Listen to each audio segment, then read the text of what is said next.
Good evening to our live audience here in Chicago, our viewers watching and listening online, to our candidates, moderator, political correspondents, broadcasting partners and sponsors, to every individual taking the time to care to watch this historic debate tonight. No matter where you are tuning in, no matter what party or group to which you belong, this debate is for individuals, the voter, the taxpayer, the hard-working middle-class worker, the struggling single parent on minimum wage, the small business owner, everyone. I'm Christina Tobin of Free and Equal Elections Foundation, and I welcome and thank all of you for being here tonight. Tonight, we're all taking part in something good and real and honest and open, without debate contracts and private interests controlling.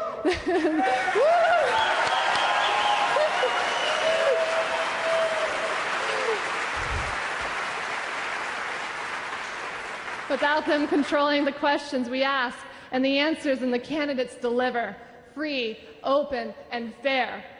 Free and Equal works to improve the electoral system of the United States by bringing the elections back to the people where it belongs. We do this by opening the debates, improving ballot access laws, and forming nonpartisan coalitions to unite people and organizations across the political spectrum who also want free, open, and fair elections. Tonight's debate is the first of its kind, and our sponsors represent a diverse group of media, businesses, musicians, radio personalities, organizations, and individuals representing all types of political ideologies. I imagine our audience is just as diverse. Tonight, you will meet 4 presidential candidates. 2 of them lean to the left, while the other 2 lean a little more to the right, giving us a perfect balance of ideas and viewpoints on how to fix our broken nation. These candidates secured enough ballot lines to be here today.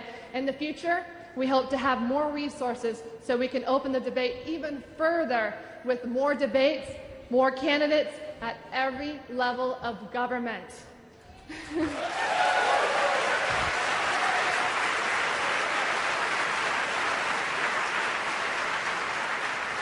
Ultimately, we, the people, are responsible for our government.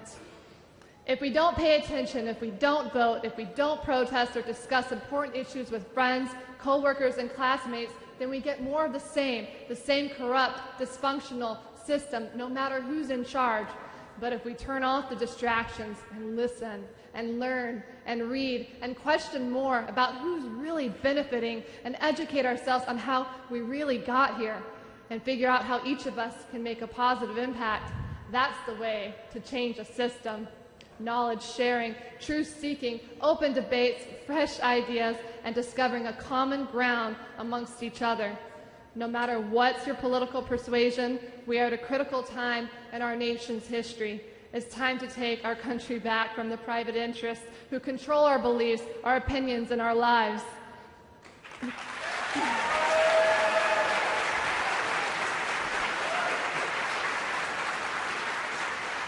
Thank you very much for joining us tonight.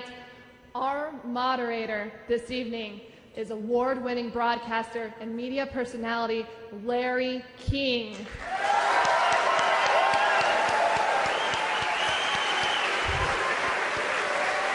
Down. His new online home is Aura TV, and he is the host of Larry King Now. Welcome, Larry. Thank you. Thank you, Christina. And welcome, everybody. I'm very happy to be doing this. I think all voices should be heard. A few notes about the format for tonight's debate. It's a really easy job for me because it's a rather simple format. Each candidate will have an opportunity to make a 2-minute opening statement. The order of these statements have been randomly determined. 6 questions will be asked in all in the 90 minutes. The questions have been selected from submissions made via social media. After a question is asked, each candidate will have 2 minutes to answer it. Each candidate will have a total of 6 opportunities in all. Once all 4 candidates gave their 2-minute responses, they'll each have an additional 1 minute to expand or not expand. They can choose to respond or not. Candidates can use their additional minutes or save their time to use it later. We will wrap up with a 2-minute closing statement from each candidate. And with that, let me introduce these 4 independent candidates. First, Jill Stein, the mother, a physician, longtime teacher of internal medicine, and the Green Party nominee for president. Jill Stein.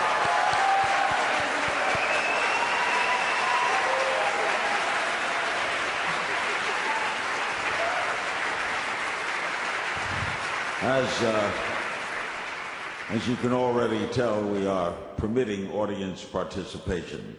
We're in downtown Chicago, by the way, at the Hilton Hotel. Next is Rocky Anderson, the former mayor of Salt Lake City and the Justice Party nominee for president.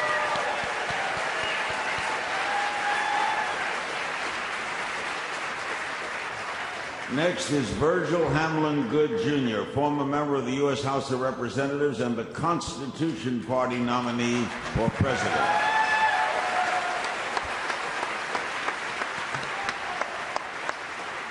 And the final independent candidate is former Governor Gary Johnson, businessman, former governor of New Mexico.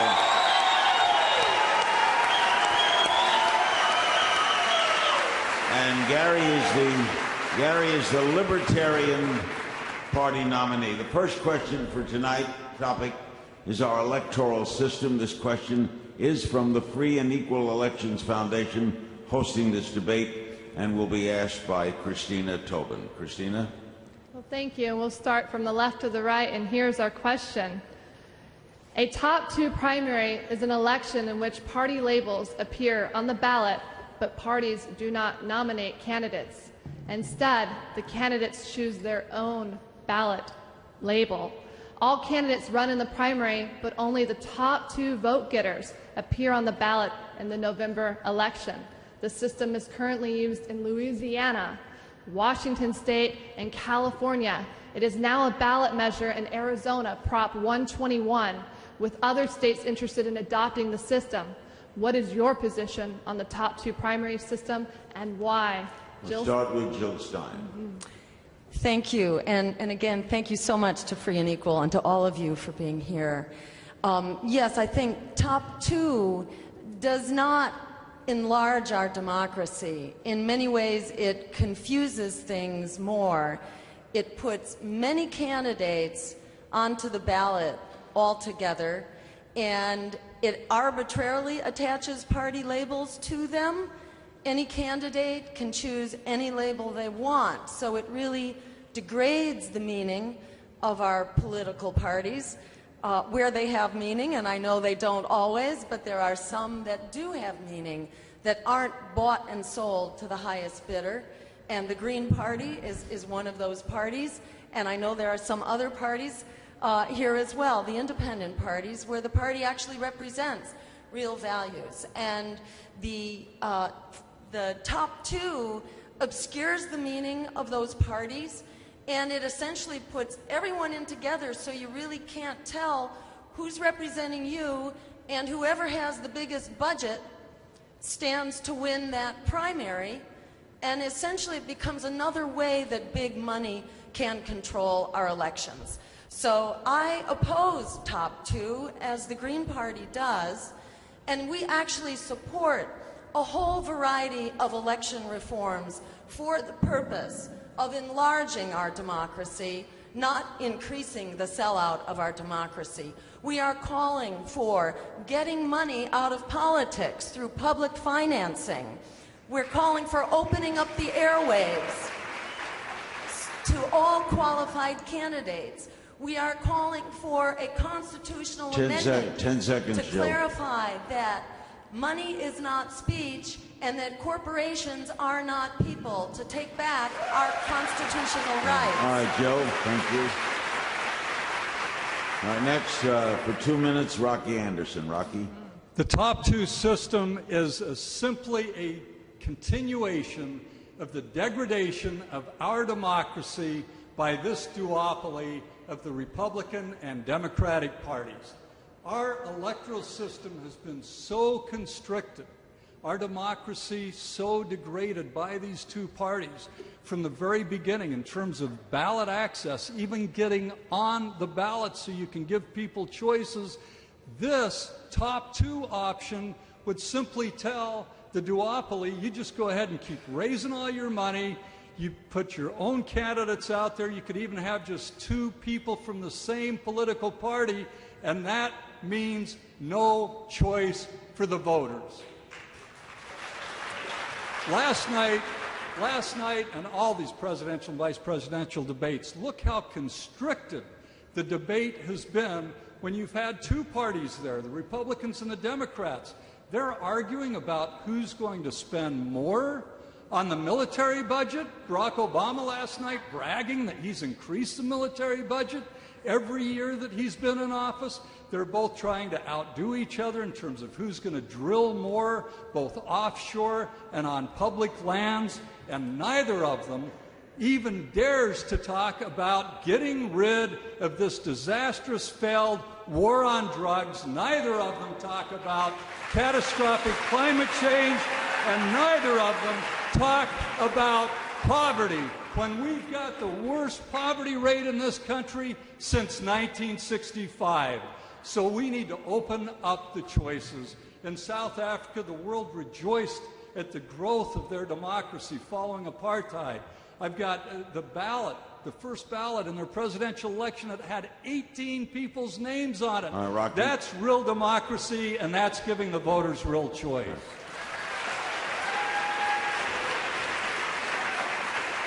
Rocky, just one quick question. When you were mayor, what party were you in?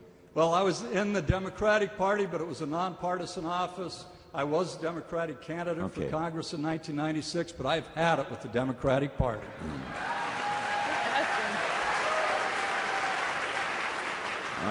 Virgil Good, what party were you in? I was an independent, Democrat, Republican, and now I'm in the Constitution Party. Always conservative. Okay. Your response for 2 minutes to the initial question. Thank you, Larry.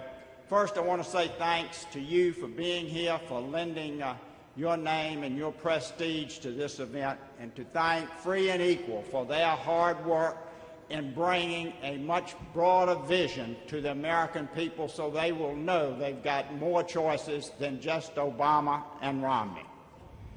I do not favor the top two system. I agree with Jill when she said money is not speech, and that the top two system enhances those that have the most money. However, I am not for public financing. I was not in favor of $100 million for the Democratic National Convention of taxpayer money, $100 million to the Republican National Convention of taxpayer money.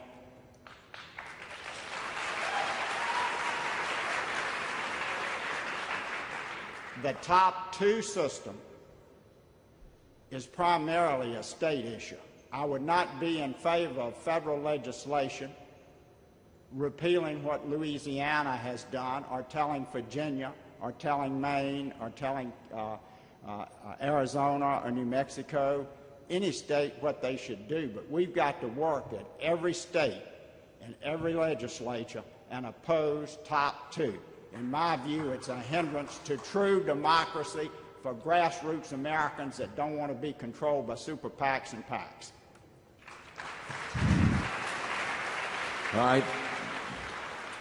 And our final speaker on this topic, I know you were a Republican as governor of New Mexico. Gary Johnson, your response. Well, running for governor of New Mexico as a Republican, I ran completely outside of the political system. Completely. I mean, I went and I introduced myself to the Republican Party 2 weeks before I ran, and they said, you know what, we like you, we like what you've got to say, we're completely inclusive. You can go and you can make your case to all Republicans in this state, you know, take part in the debates, take part in the discussions. Well, that's the way that politics should be. I was able to make that presentation, I was able to make that case, and by the way, the Republican Party chairman at that time said, now you can do all this stuff, but you just need to know that you'll never get elected because it's not possible to get elected governor in a state that's 2-to-1 Democrat. Well, I did get elected. So as governor of New Mexico, completely outside of the political system, I've always been pro-choice regarding everything, okay? So should this be top two candidates voting system? This should be something that gets ferreted out at the local level. This should be something that gets ferreted out at the state level, not the national level. Look, there is only a couple of voices being heard here, and it's Tweedledee and it's Tweedledum. It's 2 weeks ago. It's 2 weeks ago, two candidates talking about who's going to spend more money on Medicare when Medicare is a system that you and I pay $30,000 into and get a $100,000 benefit. It's a 3-to-1 what you pay in and what you get out. It's not sustainable. Yet it's indicative of our federal government today, which is on an absolute unsustainable path, the results of which are going to be a monetary collapse unless we actually bring this under control. And as a third party, I've been given the opportunity here to make the case that's not being made by either of the two major candidates. Thank you, Governor.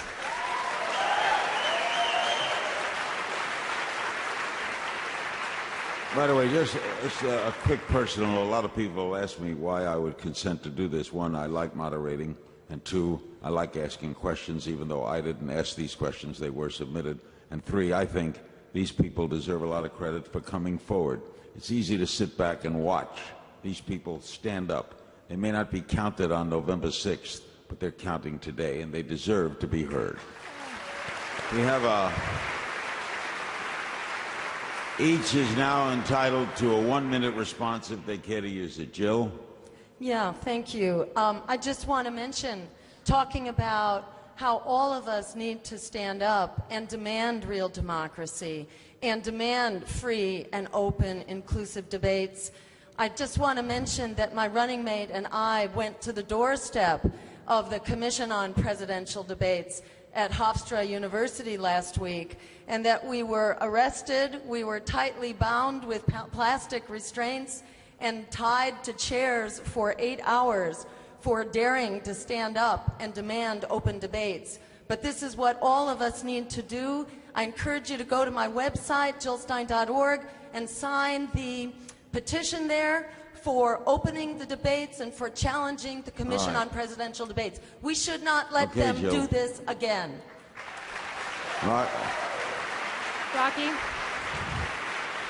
Rocky, you have 1 minute.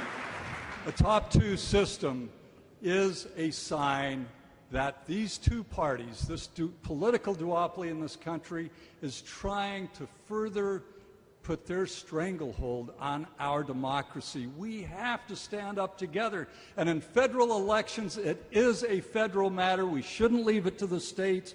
The corrupting influence of money in this country is at the root of every major public policy disaster. It's why we don't have health care for all, as in the rest of the industrialized world. It's why we aren't providing international leadership on the climate crisis, because of all the corrupting money coming from the fossil fuel industry, and it's why we have this enormously wasteful military budget with this military-industrial complex putting pressure on Congress and the White House. 5 seconds. So we need public financing of elections for our democracy.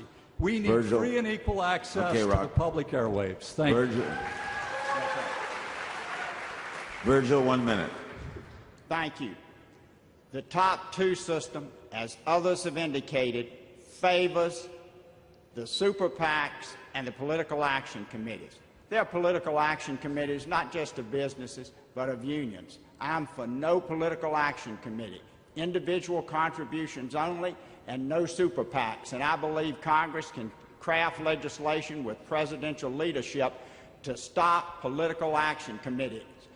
Big money that funnels through the PACs is the greatest hindrance, in my opinion, to free and open elections and freedom and democracy in this country. We threw off the king in the time of the revolution because of heavy-handedness. We need to throw the PACs out now and vote for third parties that will stand up for America. All right. I'm reminded that this is a rebuttal 1 minute. You can use it or not use it, Governor. Well, I think that when it comes to political campaign contributions, that candidates should be required to wear NASCAR-like jackets with patches on the jackets commensurate. So what's really needed is 100% transparency. I will tell you that regardless of whether or not Romney gets elected or Obama gets elected, three things are going to happen. We're going to find ourselves with a continued heightened police state in this country.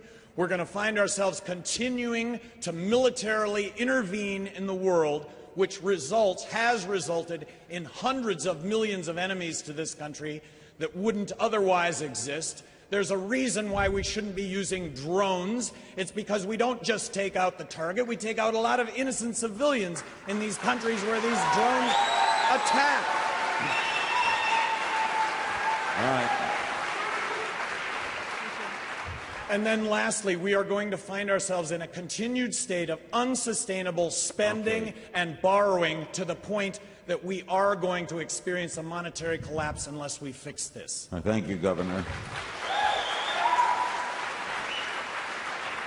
Tonight's second question, all questions submitted by social media, was submitted by Jeff Tangway of Colorado via Facebook. The question is, in what ways does the war on drugs impact Americans, and how could these effects be reduced? Is there a more efficient way to deal with the issue of drug use in America? 2 minutes, Jill Stein. Rocky, actually. Rocky, you go first on this one. Oh, Rocky goes first. I'm sorry. No, Thank you Thank for you. correcting Welcome. me. Okay. The war just so we understand, as each question comes up, a different How about person. opening statements? A different person start. Did we have opening statements? Unfortunately, no. We didn't. No. Okay, Grassroots. Were we supposed to? Let's go ahead and do opening. Let's do opening statements. My apologies. I didn't know we had opening statements. I thought we were right to the question. So 2 minutes. So let's start on the left there, and then we'll go with our second question, starting with Rocky. Opening statements, 2 minutes each. okay, this will be opening statements, and then we'll go to the second question. Thank you. Jill Stein, please. Thank you, Gary. Good, Jill. Oh, okay, great. Thank you. Always glad to lead.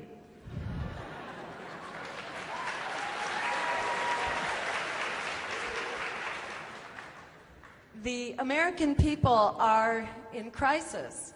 We are losing our jobs, decent wages, our homes by the millions, affordable health care and higher education.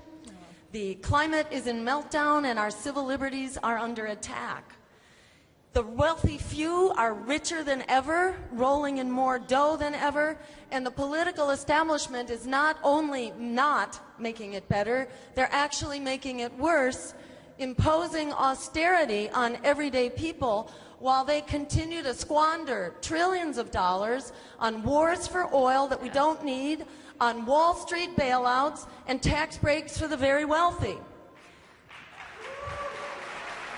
The American people are at the breaking point, and we need to turn that breaking point in this election into a tipping point to take back our democracy and the peaceful, just, green future that we deserve.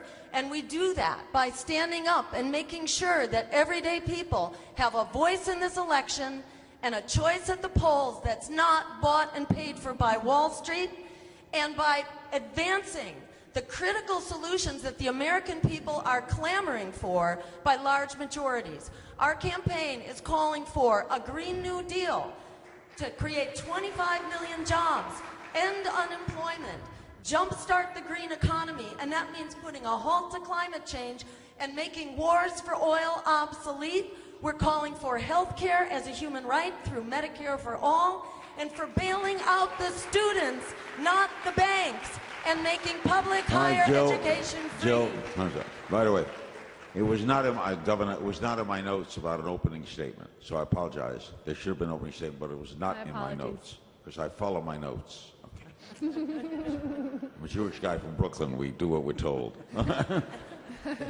Rocky, opening. Larry, more people are here to listen to you than us. Thank you for being here and giving us this opportunity. Rocky, 2 minutes. We are at a pivotal moral point in our nation's history. We've all suffered through the sellout of our government to Wall Street. Young people are burdened with crushing record tuition debt. Millions of families have lost their homes. Retirement accounts have been decimated, while Wall Street fat cats who are buying our elections have made out like bandits. We've never had the disparity in income and wealth that we see between the very wealthy and all the rest of us since the 1920s. Our poverty rate has never been so high since 1965. Child poverty and infant mortality rates in the United States are next to the worst in the industrialized world, and among 50 nations, the United States has the worst rate of women dying in connection with pregnancy and childbirth. And under Obamacare, there will be 30 million people without essential health care by the year 2022. And during the Bush and the Obama years, our Constitution has been shredded while the imperial presidency has expanded, with presidents who think they can unilaterally take us to war, often on a pack of lies, with presidents who think the federal government should have the authority to round anyone up, including U.S. citizens, and imprison them up to the rest of their lives without charges, without trial, without legal representation, and without the right of habeas corpus. And our elected officials are sound asleep when the Pentagon is warning that climate change is a greater long-term security risk to the United States than terrorism. Okay. So if you like the way things are going, vote Democratic or Republican. If you want real change, vote your conscience, vote justice. Economic justice, social justice, and environmental justice. Back to our opening after the first question, opening statement from Virgil Good. Thank you, Larry. I want to say thanks to Jill, Gary, and Rocky for being here. On the 4 issues I'm going to address right now, you can deduce their positions from what I say. But I'm going to name 4 positions that I am very different from Barack Obama and Mitt Romney. First, Obama and Romney both claim that they were and still are for a balanced budget. Reality. The Obama budget this year was $1 trillion in deficit. The Paul Ryan budget, which passed the U.S. House, was $600 billion in deficit. I have the courage to submit a balanced budget if I'm elected president right after I'm inaugurated. Secondly, I am for jobs in America, for American citizens first, and the only candidate that has called for a near complete moratorium on green card admissions to the United States until unemployment is under 5%. It makes no sense to bring in so many foreign workers when unemployment is so high in this country. Secondly, third, we're running close on time. Go ahead. We need to end super PACs and political action committees. That would be one of the best things that would open up our country for more democratic process and a greater voice by the people. And lastly, we need term limits. It's time to focus on doing the best job in Congress instead of the next election and the next fundraiser. And now an opening statement from Governor Johnson. The country is in really deep trouble. We should not bomb Iran. We should end the war in Afghanistan tomorrow. Bring the troops home tomorrow. Marriage equality is a constitutionally guaranteed right on par with civil rights of the 60s. Let's end the drug wars. Legalize marijuana now.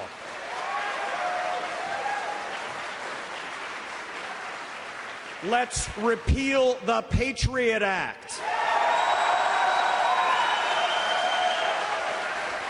I would have never signed the National Defense Authorization Act, allowing for you and I, as U.S. citizens, to be arrested and detained without being charged. That's the reason we fought wars in this country.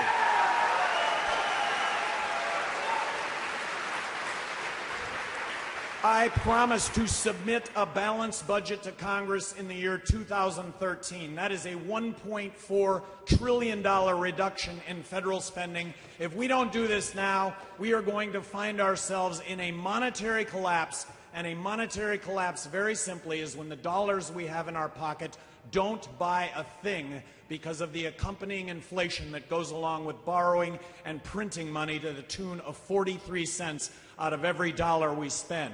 I'm the only candidate that wants to eliminate income tax, eliminate corporate tax, abolish the IRS, and replace all of that with one federal consumption tax, the fair tax. I think it reboots the American economy. It's the answer to our exports. It's the answer to American jobs. Okay. 2 minutes. All right. Now, thank you, Gary. We'll now get to the second question. I'll repeat it, and we'll start to go around with Rocky. In what ways does the war on drugs impact Americans? How could the effects be reduced? Is there a more efficient way to deal with the issue of drug use in America? That was submitted by Jeff Tangway via Facebook. The war on drugs has been catastrophic for our country, a waste of national treasure and unbelievable human tragedy. I remember when Bert Stringfellow came to me and told me about his son Corey, who had been sentenced on his first drug offense to 15.5 years in a federal penitentiary. Well, when I became mayor, I worked really hard with the Clinton White House, and on the day that President Clinton left the White House, he signed a presidential pardon saving Corey Stringfellow a decade in a federal penitentiary. Weldon Angeles is sitting in a federal penitentiary today with a 55-year sentence for selling marijuana on 3 occasions because the informant said there was a gun around somewhere, not that he'd used it, that there was a gun present. So with gun enhancements, mandatory gun enhancements, and the judge who had to enter the sentence said it was an outrage, it was unjust, but 55 years. This is the kind of human toll in this country. We don't just need to legalize marijuana, we need to end drug prohibition just like we ended alcohol prohibition, and treat drug use and abuse as a public health and education issue and get it entirely out of the criminal justice system.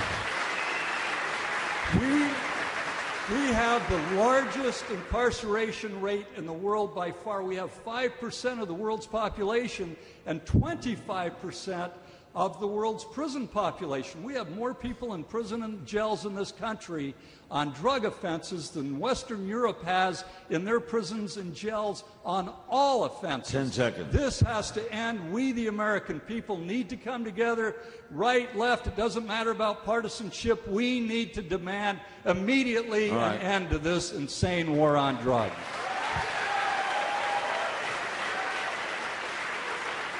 Virgil Good. Thank you. I am an advocate of a balanced budget now, not 10 years down the road, and I would cut federal spending on the war on drugs.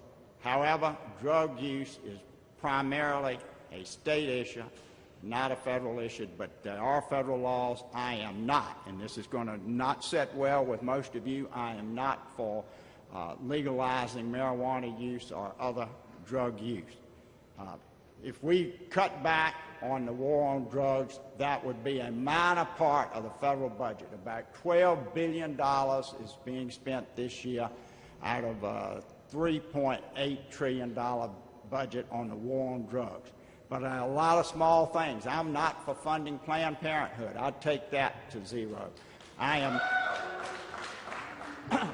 not for funding public broadcasting. We're on drugs. We're on drugs. I know, but I'm just pointing out that how small the federal war on drug money is in terms of the entire budget. But I am for reducing it because we've got to reduce nearly everything that's generally funded in order to get to a balanced budget. All right.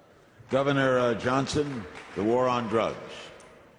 90% of the drug problem is prohibition-related, not use-related, and that is not to discount the problems with use and abuse, but that should be the focus. So let's legalize marijuana now. And right now in this country, we are at a tipping point on this issue. 50% of Americans now support legalizing marijuana. Why is this the case? It's because we're talking about it. It's because debates and discussions are raging at dinner tables that haven't been raging at dinner tables in the past. So let's regulate it. Let's tax it. It's on the ballot in Colorado in November. Coloradans have the opportunity here really to change drug policy worldwide. Coloradans get it. Citizens of Denver 6 years ago voted to decriminalize marijuana on a campaign based on marijuana being safer than alcohol. I am not a hypocrite on this issue. I have drank alcohol, I've smoked marijuana. I don't drink alcohol, I don't smoke marijuana, but I can tell you categorically, in no category is marijuana more dangerous than alcohol. And yet,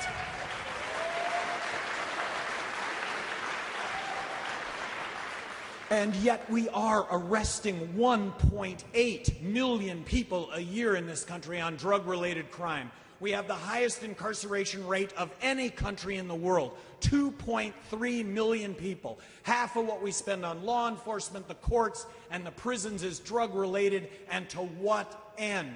Look, this is not about advocating drug use. 50% of kids graduating from high school have smoked marijuana. That's an issue that belongs with families, not in the criminal justice system.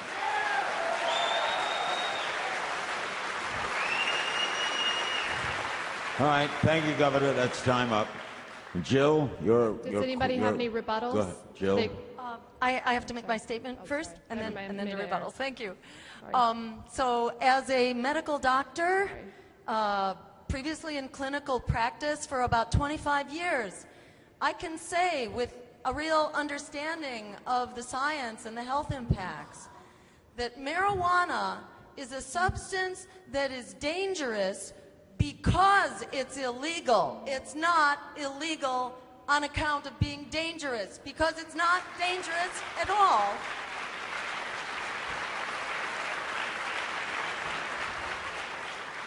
It is well understood that the health impacts of marijuana are mainly the public health and safety impacts from the illegal drug trade associated with marijuana prohibition. So the most important thing we can do to get rid of the health problems associated with marijuana is to legalize it. And on day one, a president, if she wanted to, could instruct the DEA to do a really radical thing. And that would be to use science in determining what substances will and will not be scheduled. Because the minute science is used, marijuana is off the schedule. And the same goes for hemp, which is also a substance for which there are no bad drug effects. There are no bad health and safety effects. Yet there are very important economic benefits. Both of those substances should be legalized. Marijuana should be regulated, but in a way that does not create another tobacco monopoly, but permits small businesses to actually flourish. Now, if anyone wants to rebut, raise your hand. Do you want to rebut, Rocky? Yes. And I'm not sure it's a real rebuttal because I'm in total agreement, especially, well, on all issues that Jill raised. But hemp, really, why is that illegal? Except for those moneyed interests that control our Congress. We need to rise up as one and say, legalize industrial hemp now. Okay. Anyone want to rebut? My time isn't up Okay. yet. I don't mean to quibble like the President and Romney do. That's 1 minute. 40,000 people, less than 40,000 people in prison on drug charges in 1971 when this war on drugs began. Now we have over 500,000 of our people in prisons. I would entertain as president a presidential pardon for everyone that didn't commit other crimes that's in our federal prisons because of drug offenses. Anyone want to rebut? Remember, We have 6 questions in all. We're only finishing the second one. Anyone else want to rebut? When I was governor of New Mexico, I met with judges in Portland, Oregon that asked to meet with me. The meeting started. I didn't know what to expect, but what they said was, hey, we're here to support you. We're here to support what you have to say, but we would like to share with you a story here that perhaps you can pass on. Only have a minute. Pass on to others that would let others better understand this. They said that methamphetamine really is the boogeyman drug. People that use methamphetamine do bad things. Their behavior is altered. They said, we're not suggesting, and by the way, it disparagingly falls on the poor. It's the best example we can think of a prohibition drug. It's cheap, it's easy to make, so the consequences fall disparagingly on the poor. They said, we're not suggesting the following, but if cocaine were legal, these people would be using cocaine without the negative behavioral impact. Now, what I will tell you about cocaine, and it would be wonderful if the government told the truth, cocaine puts holes in your heart. Really, people that use cocaine their entire lives die from a heart attack. Whitney Houston is the best example of somebody who uses cocaine all the time. Okay. All right. 1 minute rebuttal. Go ahead, Virgil. Let's be clear about my position on this. Unlike Gary, unlike Rocky, and unlike Jill, I'm not for legalizing drugs. If you want that, vote for one of them. Don't vote for me. Okay, now, well said. We remind you that tonight's debate questions were submitted via social media, and I'm presenting them exactly as they were received. The next topic, and we'll start with this one with Virgil, concerns foreign policy. It comes from Greg Salazar of Los Angeles via Reddit. Do you think that an annual military budget of nearly $1 trillion is absolutely necessary to keep us safe? And in a broader sense, what do you think should be the role worldwide of the United States military? 2 minutes, Virgil Good. As I said, if I'm elected president, I'll balance the budget, and part of the cuts have to be in the Department of Defense. We cannot do, as Mitt Romney and Paul Ryan suggest, increase military funding by $2 trillion over the next decade. I support a strong defense, but we need to retrench rather than trying to be the policeman of the world. We have too many soldiers, too many troopers scattered around the world. Our bases need to be reduced around the world, not increased, and the United States should stop trying to be the overseer of the world. That will save us billions and billions of dollars. All right, Governor Johnson. Let me start with a premise here. We need to provide ourselves with a strong national defense. It's one of government's fundamental responsibilities. But the operative word here is defense, not offense, and not nation building. The biggest threat to our national security is the fact that we're bankrupt, that we're borrowing and we're printing money to the tune of 43 cents out of every dollar that we spend. So I am promising to submit a balanced budget to Congress in the year 2013 that would include a 43% reduction in military spending. How does that go down? Well, a 43% reduction in military spending takes us back to 2003 spending levels. It's getting ourselves out of all the military engagements that we are currently involved in. Stop with the military interventions. It's reducing the military footprint worldwide, its bases, its troops that we have stationed in Japan, in South Korea, and in Europe. Its intelligence, its research and development, all of these components go into a 43% reduction when it comes to the military. We have to stop our military interventions. We have to stop with the drone strikes. We have to stop with a policy that has us with hundreds of millions of enemies to this country that, but for these policies, would otherwise not exist. It's a recognition that when we talk about foreign aid to other countries, it's propping up foreign dictators that are on our side as opposed to the other side. We pick winners and losers, and there are a whole lot of unintended consequences that go along with this. Right now, we're funding the Syrian insurgents, and they're made up of jihadists. 5 seconds. Did we not learn anything in Afghanistan where we funded Osama bin Laden? All right.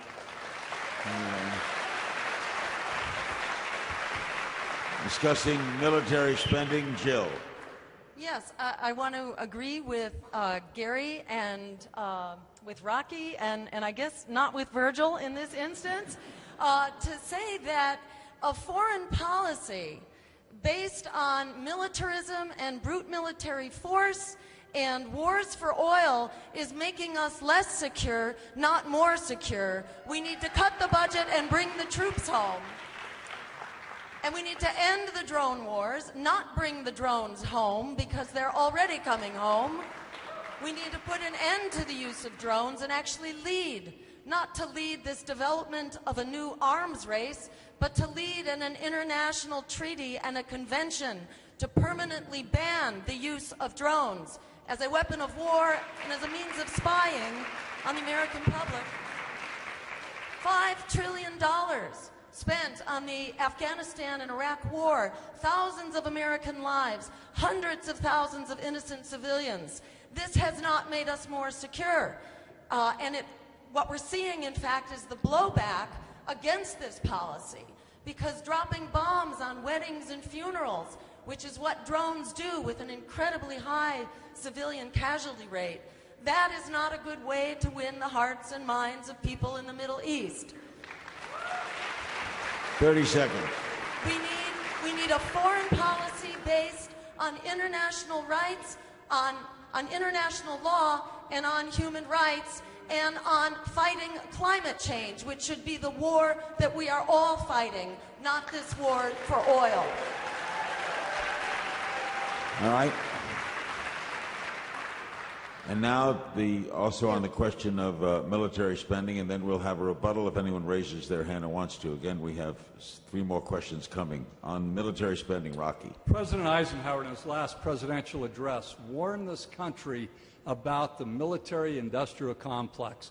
When he first wrote that speech, he termed it the military-industrial congressional complex, and for very good reason, because these folks vote for massive funding for completely wasteful projects, like the F-22, that the Department of Defense said we're never going to use it, it's outmoded. Why would we spend billions of dollars on it? And because the contractor had other contractors or subcontractors in 44 different states, and they do that very strategically, these people, the Republicans and Democrats alike, voted for additional funding. That is treason against our country when our treasure is being wasted, when we need that treasure to go toward education, jobs, and the biggest challenge facing our planet, and that is combating climate change. We need to focus on where the real public interest is rather than where those who are benefiting from this corrupt system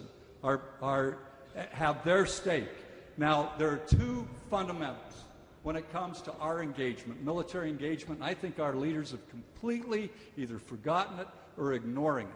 First, no wars of aggression. If you haven't been attacked or you're not imminently going to be attacked, to attack and occupy another country like we did Iraq is an illegal war of aggression under the Kellogg-Briand Pact, under the United Nations Charter, against the Nuremberg principles. At the Nuremberg Tribunal, we prosecuted and convicted people for those same crimes. And secondly, our Constitution requires that the decision whether to go to war is Congress's alone. They have the sole prerogative.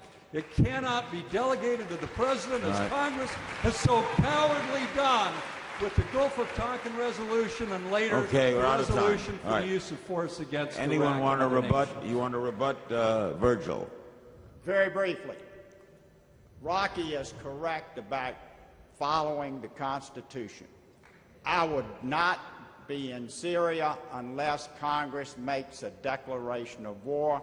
We will not stay in Afghanistan if I'm elected president unless Congress makes a declaration of war. Only by going through that constitutional process can we ensure that the will of the American people is addressed when we have issues like Syria, Afghanistan, and Iran. Is there any now this has to be rebuttal. If you want to rebut something, Gary? Well, okay. Please. It's a rebuttal question. I was opposed to going into Iraq before we went into Iraq. I did not think there were weapons of mass destruction, and I said in 2003, if there are weapons of mass destruction, we have the military surveillance capability to see that happen, and if that happens, we have all sorts of options. But if we go into Iraq, we're going to find ourselves in a civil war to which there would be no end. Afghanistan, I thought initially that that was totally warranted. We were attacked, we attacked back, but I would argue that after having been in Afghanistan for 6 months, we wiped out al-Qaeda. That was 11 years ago. We should have gotten out of Afghanistan 11 years ago. So here we are now on Iran. The largest demonstration in the world in support of the United States after 9/11 was in Iran by over 1 million citizens that showed up in support of the United States. And we're going to bomb Iran, we're going to bomb the citizens of Iran, we're going to find ourselves with another 100 million enemies to this country that we wouldn't otherwise have.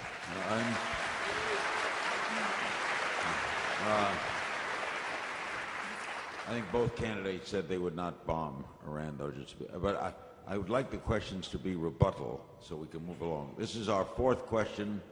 The economy is the topic for this fourth debate question. The question was submitted by Nico Torino via tout. Since this was done via tout, let's go to his question on the video. Some estimates give a college education in the year 2030 a price tag of nearly $400,000. Is college really worth it at that point? And if so, how do we provide that opportunity to everyone? So the question, if you didn't hear it, was some estimates give the pricing of college education in the year 2030 at maybe $400,000. I don't know if that's correct, but his question was, is college even worth it at that point? If so, how would you provide the opportunity of college for everyone? And this question should begin with Governor Johnson. Well, first of all, as governor of New Mexico, we established lottery scholarships, which allowed really any graduating high school student from New Mexico to go to college with those costs paid. So what's the federal role, though, when it comes to education? And what's the primary reason in this country why college tuition is so high? Well, it's because of guaranteed government student loans, that because of guaranteed government student loans, no one has the excuse for not going to education. And so because of that, institutions of higher learning, colleges and universities, are immune from pricing that if kids would take a harder look at it, gee, I don't think I can afford $15,000 a semester. I think I'll just sit this one out. When that happens in mass, I guarantee you the cost of college tuition will drop dramatically. But today, that is a situation that doesn't exist. I can't afford $15,000, and yet friends and family will point and say, look, you can get a guaranteed government student loan. That is another one of government's unintended consequences that have college tuition at such a high rate. Jill Stein. Jill. So I think it's time to make public higher education free, as it should be.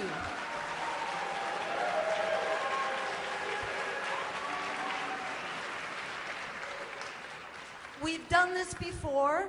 When our troops came home from the Second World War, we provided free higher education through the GI Bill. And we know that it pays for itself. For every dollar that we invested as taxpayers, $7 was returned in benefits to the economy, including more than enough revenue to cover the full cost of those tuition payments. This is something throughout the 20th century. Throughout the 20th century, we provided a high school education for free to our younger generation. Why? Because it was essential for economic security. And we owe it to our younger generation to give them a secure start into their economic lives. But in the 21st century, a high school degree won't cut it. You need a college degree in order to have economic security. So it's only right that we should now be providing that for free. And while we're at it, it's time to Instead of bail out Wall Street for the fourth time, which is what the Fed is doing right now with QE3, $40 billion a month to bail out Wall Street banks again, instead, let's bail out the students and do something really useful with that bailout. Okay, time's up. On a question of college, Rocky. Well, thank you. Our forebears had the wisdom to set up a system where everyone in this country would have a free secondary education. And that may have been enough then. But for our nation to regain its global competitive edge, we must provide higher education, either a college education or a technical education, but it's for the future of our country and to meet the ideal in this nation of equality of opportunity that we should provide a free and equal educational opportunity in colleges, in technical schools, and do the right thing for the future of our country and for our young people. This is not a radical idea. It's done in many parts of the world, and it pays off huge dividends. As to those students who are saddled with this enormous tuition debt now, it's reached over $1 trillion, more than the entire credit card debt in this country. And what did Congress do for their fat cat contributors? They made student debt non-dischargeable in bankruptcy. So you can go charge a Maserati on your credit card and write that off in bankruptcy, but somebody that went out and did what they could to get a decent education can't get a new start. So we need to demand of Congress, allow the dischargeability and bankruptcy of student debt now. Thank you. Virgil Good on college. You might not get what you want to hear from me, but you're going to get straight talk. We can't afford more federally subsidized student loans, and we can't afford more Pell Grants. I wish I could stand here and tell you, yes, we can give you more. No one's going to have to pay for it. Our debt of $16 trillion is bearing down on us, and as Governor Johnson said, we could well be like Germany after World War I. I do not support, and the person that asked the question on the internet is not going to like it, but we can't afford more Pell Grants and more federally subsidized student loans, certainly not at this time. We've got to balance the budget and decline the debt. All right, now, anybody have a rebuttal? Rebuttal, Governor. Free comes with a cost. Free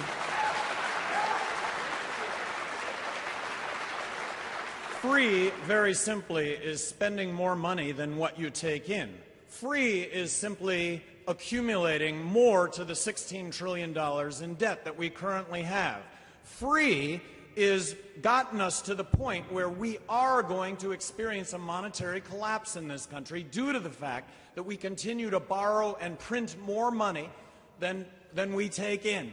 We're printing and borrowing money to the tune of 43 cents out of every dollar we spend. Free, the Federal Reserve System in this country. The Treasury prints money. They give it to the Federal Reserve. Federal Reserve gives the money to the banks at 0%. Do they give it to you or I? No, they buy up treasuries in a closed loop, making profits off of you and I with no risk whatsoever. This is what has to stop in this country, is the notion of free. There needs to be a level playing field for everybody. Any other rebuttals? Yes.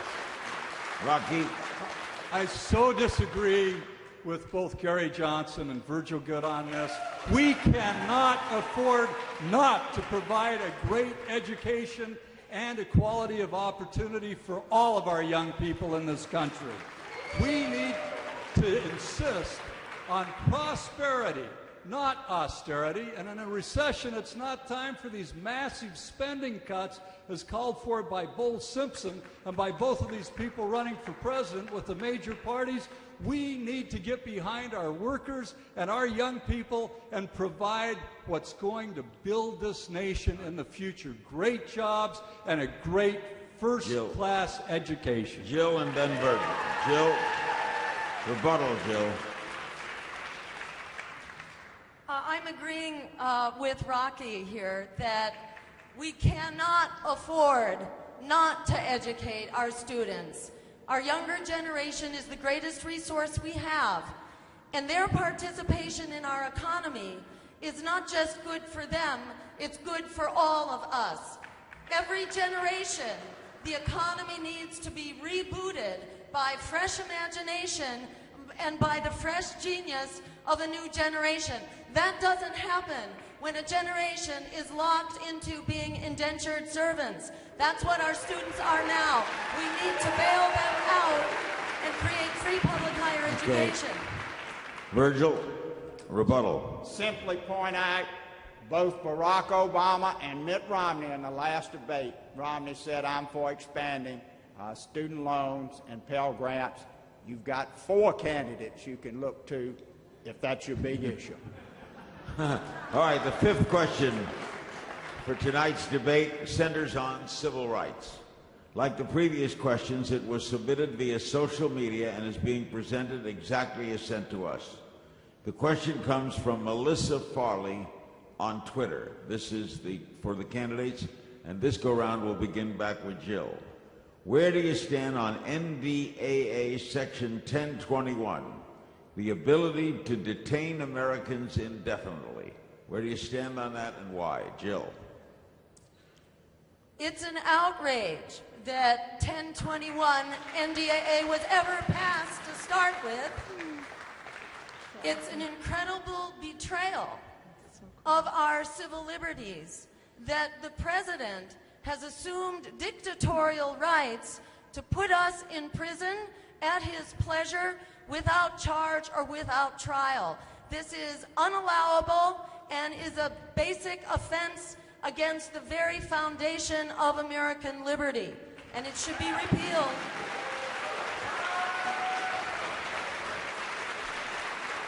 And while we're at it, we must also repeal the president's interpretation of the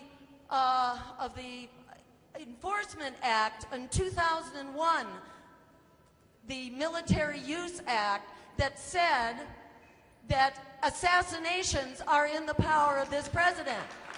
We need to put an end to assassinations. We need to put an end to the FISA Act, which retroactively legalized unwarranted wiretapping against U.S. citizens. We need to repeal the Patriot Act, and we need to stop the persecution of whistleblowers who blow the whistle on crimes by our government. 10 seconds, Jill. 10 seconds. As Benjamin Franklin said, if we sacrifice our liberty for security, we will wind up losing both. So let's take back our liberty. That is the foundation of true security. Rocky, question of detaining Americans indefinitely.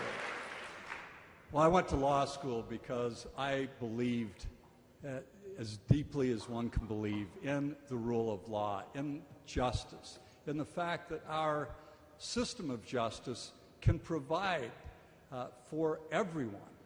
And what we have seen through the Bush years and now with President Obama has been so absolutely subversive and anti-American. There's been no more anti-American act, I think, in our history than the NDAA. And President Obama, don't be fooled about this, in 2009, he asked for the power to indefinitely detain people without charges, without a trial, without legal assistance, and without the right of habeas corpus. We are on the road toward totalitarianism, and that's not an exaggeration. Take a look at this. If one person can determine against whom and under what conditions laws passed by Congress and our Constitution are going to be applied, that spells tyranny. It's the very definition of tyranny. So what happened when President Obama came into office? He said, oh, about our international treaties and our own domestic laws, absolutely forbidding torture. Let's forget about those war crimes and move forward and not look backwards. What about those people that committed countless federal felonies by illegally spying on American citizens? He said, let's forget about it. And he did the same thing when he was in the United States Senate, and after he'd promised just the opposite to everybody before he got the Democratic nomination, he voted for retroactive immunity, criminal immunity for the telecom companies that participated in the illegal surveillance program. All right. That shows such utter disregard for the rule of law. We need to demand more of our leaders, or we'll Virgil, we'll never meet the promise of our founders and our Constitution. Virgil? One sentence answer, Larry. If I were president, I would have vetoed NDAA.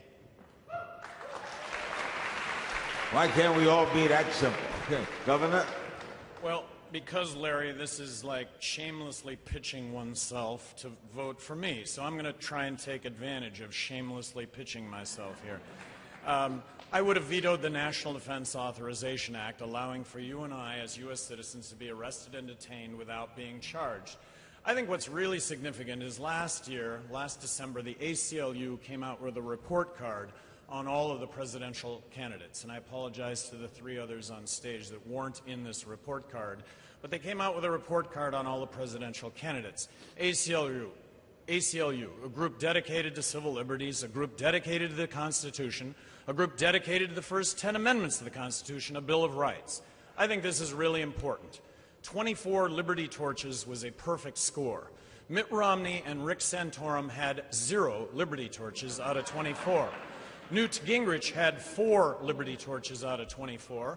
Barack Obama had 16 liberty torches out of 24.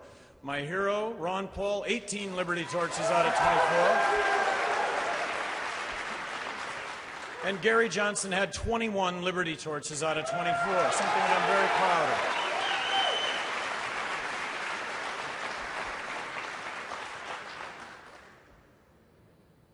Okay,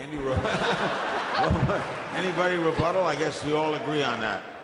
All right, we go to question number 6. We will, by the way, have discussion on this, and we'll have 2-minute closing comments as well.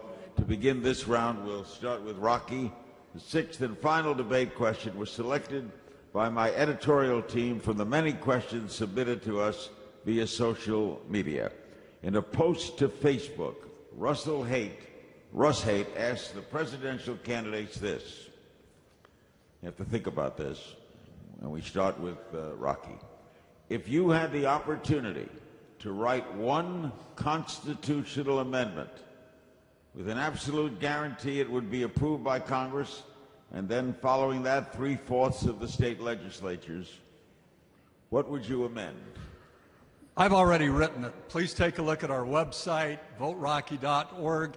It's the new Equal Rights Amendment promising that equal rights under the law will never be abridged on account of gender or sexual orientation. It's time that we have federal protection for members of our GLBT community and absolutely prohibit any discrimination on account of gender.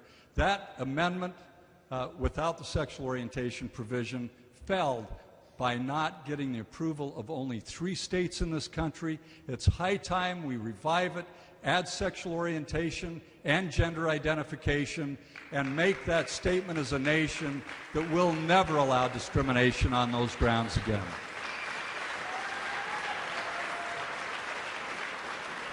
Do you, before the others respond, do you think, Rocky, that would pass today? I do think it would pass if the people made it clear that we insist upon it, and there will be a heavy political price paid by anybody in Congress or in the White House who opposes it. It's really up to us. Major social movements in this country always started at the grassroots level. We are the leaders. Let's make them follow us. Virgil, how would you like to amend the Constitution? Term limits. If we don't, If we don't adopt term limits, you are going to continue to have a Congress that is always worried about the next election instead of what's best for the country. And let me say this, if we could get it through Congress, and you might have to grandfather all the members of Congress there right now, which I wouldn't want to do, but you might have to. I'm for term limits between 6 years and 12 years. I don't care what it is, whether it's 6, 8, 10, or 12. It would enhance Washington so much because I was there 12 years. It's a constant worry about the next election. Where's the next fundraiser going to be? Who are the PACs going to be there giving me money so I'll be able to outspend my opponents? You watch the Chicago television. It is constant advertising, and the PACs are the biggest contributors to that for congressional elections. I will tell you this, if we could get it through the House and the Senate, it would go like a knife through hot butter of the state legislatures. Term limits now. Are they, as a follow-up, Virgil, you think they'd vote themselves out of office?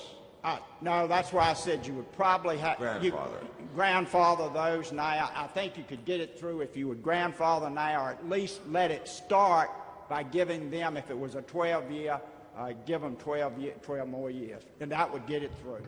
Governor, what's your constitutional amendment? Term limits. The root of all evil are politicians that beat their chests, and in the name of electing me or re-electing me, we're going to end the war on terror, we're going to take care of the illegal immigrant, we're going to take care of health care, we're going to have free education for everybody, we're going to end the drug wars. You name it, elect me, re-elect me, I'm going to save the world. And Congress gets elected. We need to balance, I hear congressional ads running all the time. We need to balance the federal budget. The next ad that runs is, here's the bacon that I've brought home to my state, amounting to billions of dollars, and if you want the bacon to continue to be brought home, vote for me. I think I'm living proof that term limits work. Look, I really enjoyed being governor of New Mexico. I really enjoyed it, but I knew that I was term limited. I had 8 years. Did I push the envelope as much as I might have pushed it if I'd have had 4 years as opposed to 8 years? I don't think I did. I think I pushed the envelope just far enough to get reelected, and I got reelected in a state that was 2-to-1 Democrat, but I got reelected, and then it was, man, this is all about doing the right thing. I do not want to leave office thinking coulda, shoulda, woulda. So term limits, in my opinion, really is the silver bullet.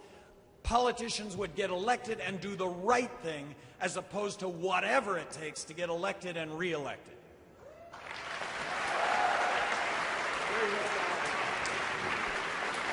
And Jill, how would you amend the Constitution? My concern is that even with term limits, unfortunately, corporations and big money can still buy what they want and are still buying our candidates because they get them into office anyhow, whether it's for 4 years or 8 years. So I want to pass the amendment that will clarify that money is not speech and corporations are not people.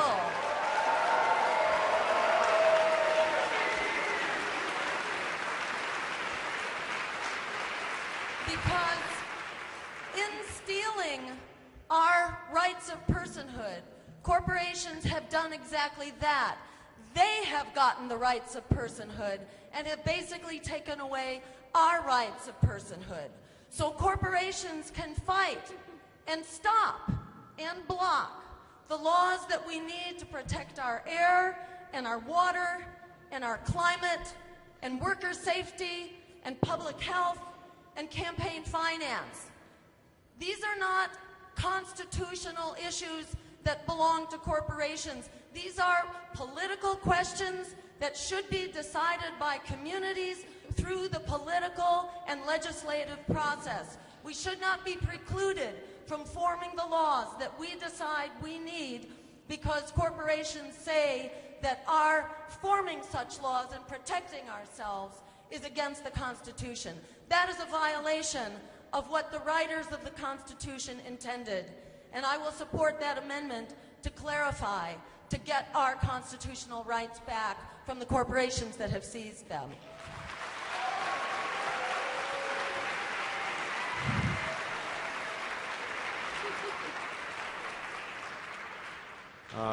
This has been a very lively evening. You will each have 2 minutes to close. Is that correct? That's correct. All right. Got And it. We start with the way we started, or do we go roundabout? We're actually going to go next in line to Virgil. Okay. This is 2 minutes, closing statements. You don't have to rebut them. You can say anything you like. Again, thanks to Free and Equal, thanks to Larry King, thanks to Gary, Rocky, and Jill. Open up the process, give broader views to Americans, and we will have a better and greater country. 4 things that we've got to do right away. I repeat, balanced budget now, not 10 years down the road like Obama and Romney are talking about. Jobs in America for American citizens first. I am the only candidate that has advocated a near-complete moratorium on green card foreign worker admissions into this country until unemployment is under 5%. It makes no sense to bring in so many foreign workers when we need jobs in America for U.S. citizens first. Thirdly, I agree with Jill on super PACs and PACs and defining speech, but I don't think you need I think it can be done with legislation with enough whereases and a sense of the House and a sense of the Senate in it. I want to see political action committees eliminated, individual donations only, full transparency, and we need to end the super PACs that are totally just about controlling federal elections. It's time for a grassroots candidate like Virgil Goode to be president, and he'll work for term limits too.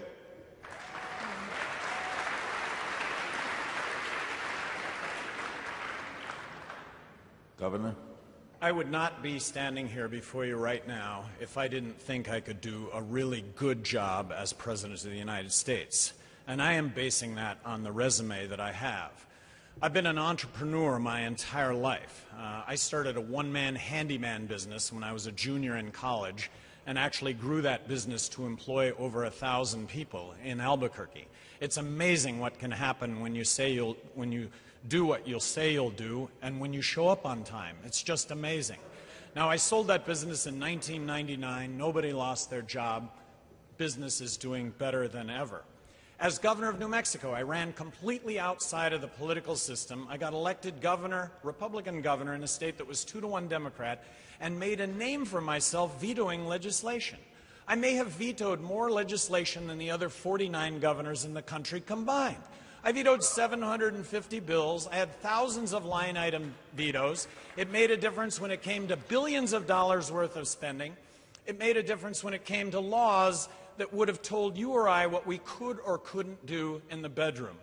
With regard to immigration, which I think really is a hot-button issue, and it kind of highlights differences between me and everybody else, let's start off with the premise that immigration is really a good thing. Let's make it as easy as possible for somebody that wants to come into this country and work to get a work visa. Not a green card, not citizenship, but a work visa so that applicable taxes would get paid and that we would have no criminals working in this country. Look, we hear about wasted vote right now. Wasting your vote is voting for somebody that you don't believe in. That's wasting your vote.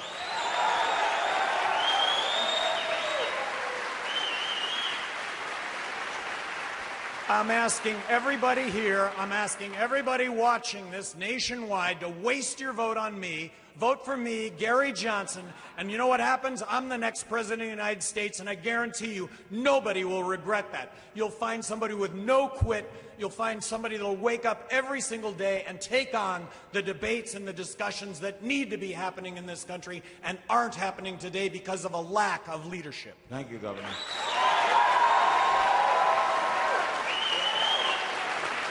Jill Stein. Jill, 2 minutes. There's a famous saying from Alice Walker that The biggest way people give up power is by not knowing we have it to start with. In fact, there are 90 million voters who are not coming out to vote in this election. That's 1 out of every 2 voters. That's twice as many as the number who will come out for Barack Obama, and twice as many as the number who will come out for Mitt Romney. Those are voters who are saying no to politics as usual and saying no to the Democratic and Republican parties. Imagine if we got out word to those 90 million voters that they actually have a variety of choices and voices in this election. And I want to focus especially on those 36 million students and young people and recent graduates who are effectively indentured servants because of the high unemployment rate and the draconian, unforgiving loans that have been customized especially for students lacking any consumer protections. If those students decided to stand up and go to the polls and come out and vote for free public higher education, for ending student debt, for bailing out the students and breaking up the banks instead of the other way around, which is what they are doing, we could turn politics in this country on its head on November 6th. I encourage you, go to my website, get the word out. There is a choice in this election to take back our democracy, to create jobs for everyone through a Green New Deal that will put an end to climate change and make wars for oil obsolete. We can do this now by standing up and making it so. Thank you, Jill. And finally, Rocky Anderson. Imagine if there had been a candidate included in the Obama-Romney debates to challenge our plutocracy, our government that is run by and for the benefit of monstrous corporations rather than in the interest of the people of this country. We know the Republican and Democrats have some differences, but both of them have morphed into a militarist, corporatist, anti-democratic force that has betrayed basic human and civil rights. We know that both of these major candidates have been bought and paid for. That's why neither of them stands for health care for all as in the rest of the industrialized world. It's why neither of them ever talk about breaking the stranglehold the military-industrial complex has on our government.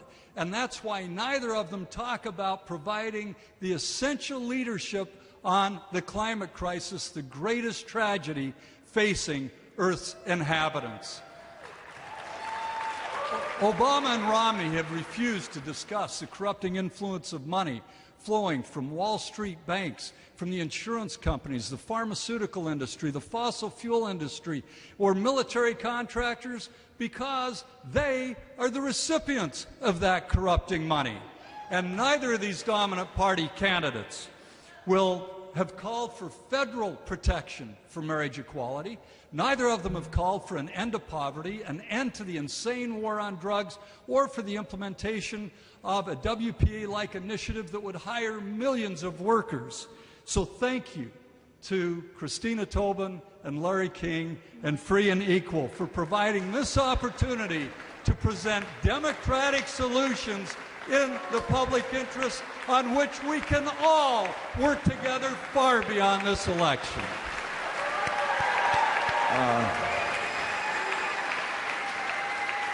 First of all, as a moderator and a host for 55 years, I've always believed in free speech and the right of people to throw their hat into the ring and for the right of people to be heard. Going back to years ago when I introduced Ross Perot to the public and got to hear his thoughts, and John Anderson before that in Illinois, and Ralph Nader and the others who have come forward to go to the battle. You're kind of Don Quixotes in a way, but the windmills have a way of stopping, and we have a way of saluting you just for getting into the fray. So I thank you for your efforts and all you've done. I also want to salute Christina and what she does. Thank you. Christina's gonna wind things up, but How did Free and Equal start? Well, it came from my dad. You may recall him, Jim Tobin. He ran for governor here back in 1998.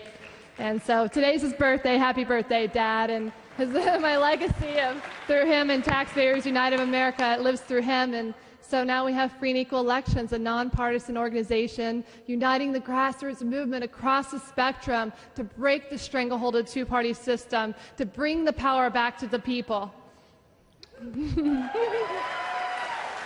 I know Christina has some closing remarks. I want to thank Gary Johnson, Jill Stein, Rocky Anderson, and Virgil Hamlin-Good for participating in this. It was my pleasure to be here, and I thank you all very much, and thanks to the audience as well. And